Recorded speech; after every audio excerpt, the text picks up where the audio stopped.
Lesser known HTML attributes you should use. The accept attribute. It describes which input file types are allowed, like JPG or PNG files. The autofocus attribute. This attribute indicates that the particular element should be focused on the page load. The input mode attribute.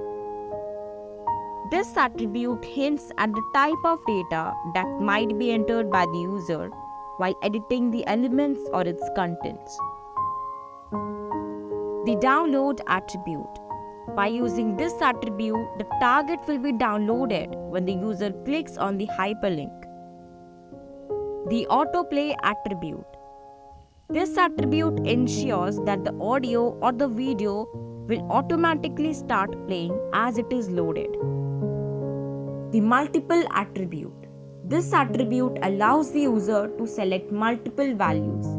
You can use it with file and email types of input and select tag. Thanks for watching. I hope you have learned some useful HTML attributes from this video. Don't forget to subscribe for more web development contents. If you have any questions or comments, feel free to leave them below. See you in the next video.